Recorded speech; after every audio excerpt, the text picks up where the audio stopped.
Welcome to Let's Talk Sister, a talk show that focuses on women's issues. And tonight we're going to talk about single parenting. Single parents are usually the mother who does everything 100% by herself.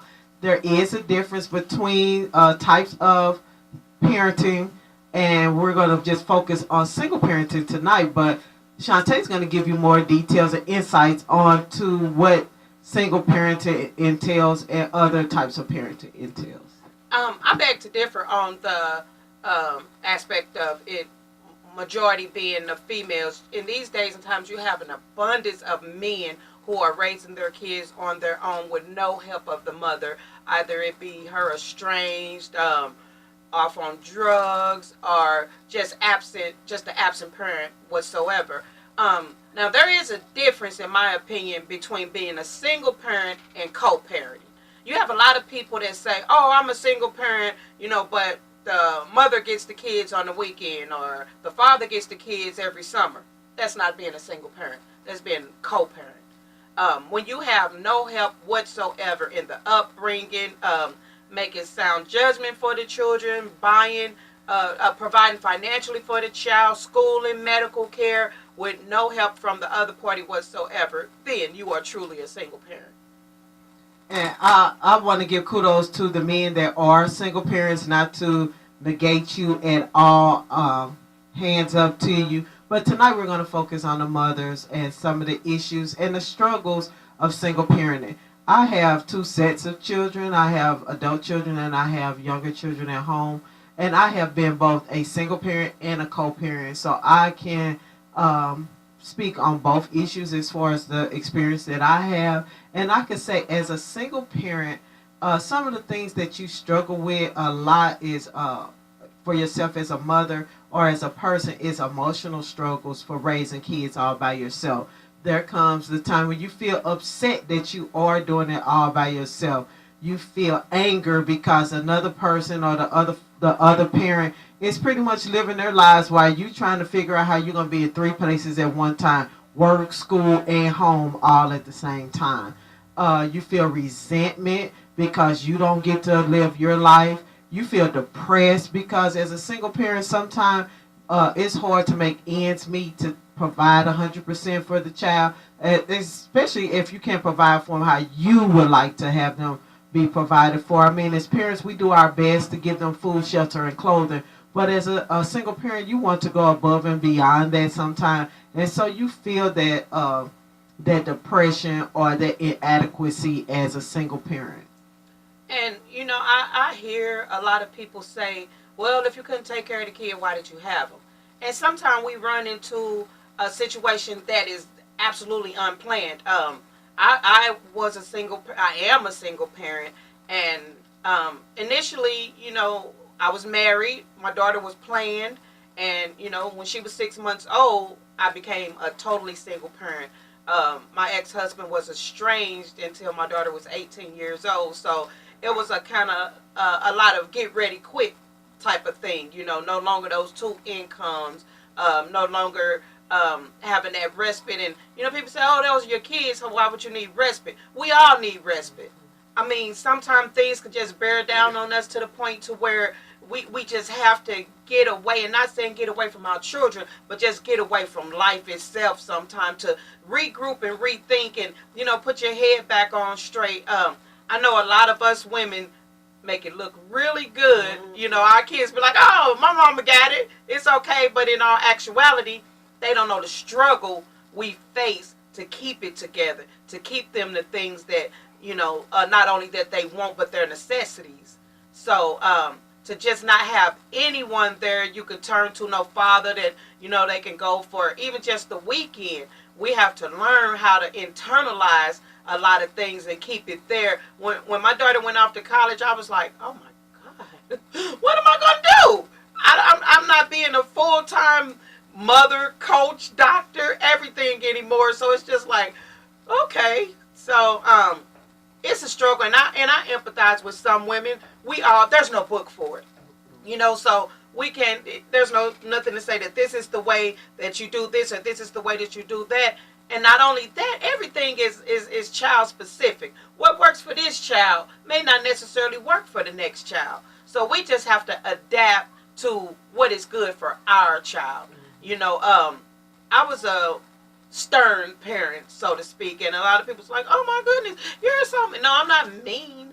I believe in structure, and my daughter today. I mean, I thank God that He instilled those traits and qualities in me, because today, she's off in college, getting her degree. So sometimes we just have to, dig deep in ourselves. And I know that I've had those times where I was just like, I cannot do this. I cannot do this.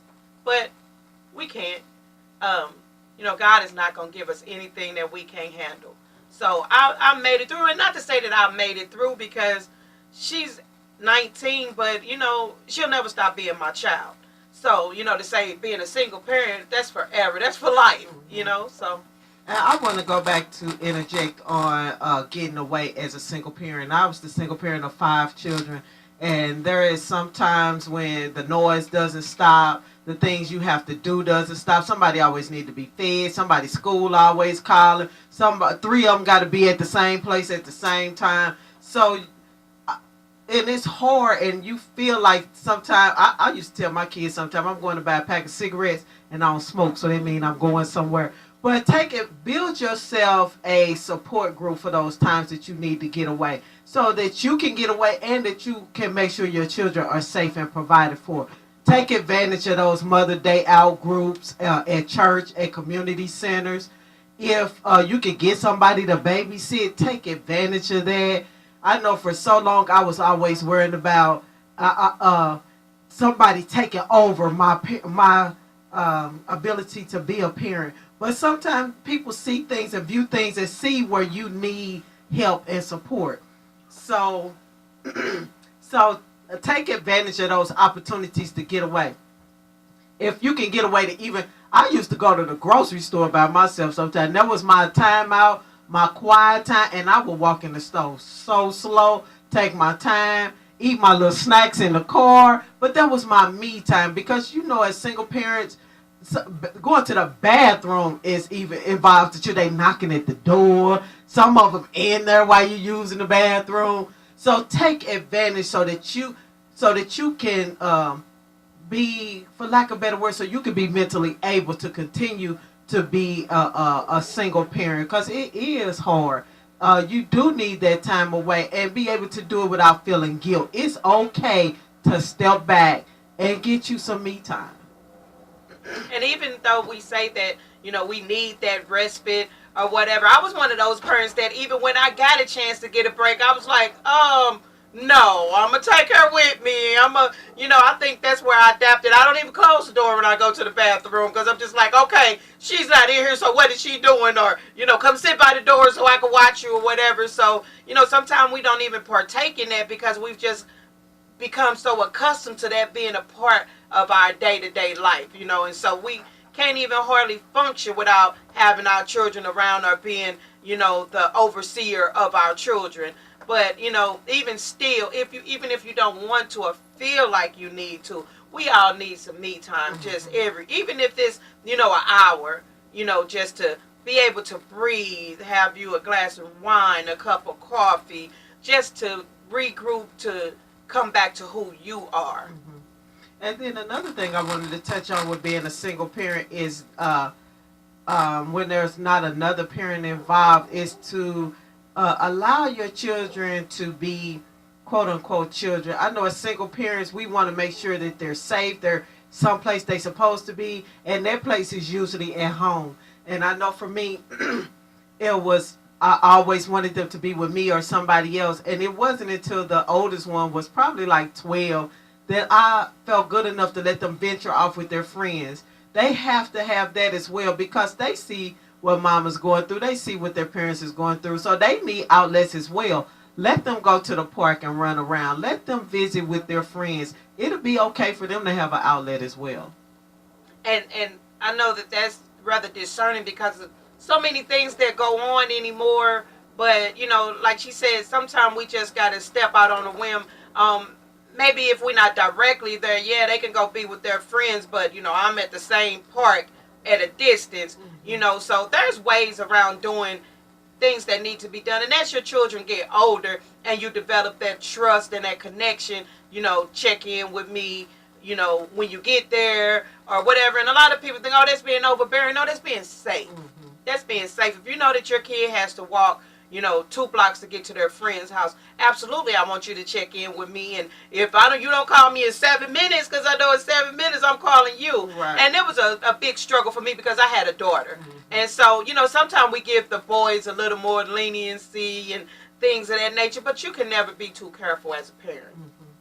The last subject I want to speak on about single parenting and struggles, especially of single mothers, is depression.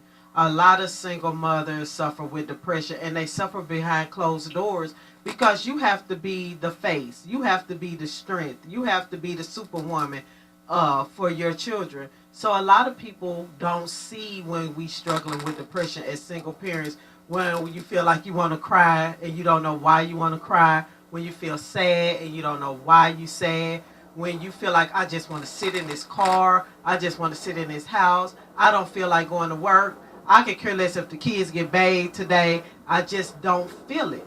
So it's okay to feel those mommy blues, for lack of better words, but when it becomes an everyday thing, an everyday struggle, you may have to seek the advice of a medical professional or a counselor or a doctor or something like that. And it's okay to have those temporary blues. It's okay to not feel it that day.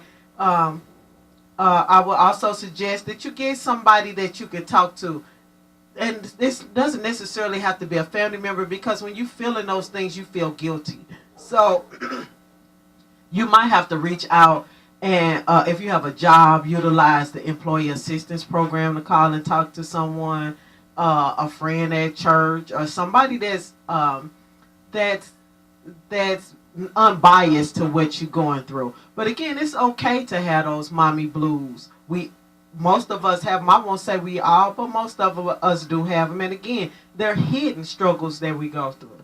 And a lot of people don't even realize or detect the depression, because you have a multitude of phases of depression. You have a manic stage of depression. Everybody think, oh, she depressed, or she gonna be sleep, or she gonna be sad. No, you have manic stages of depression where you go out and you overspend, you adapt to addictive personalities, you're overly joyous. Those can also be telltale signs of being depressed as well.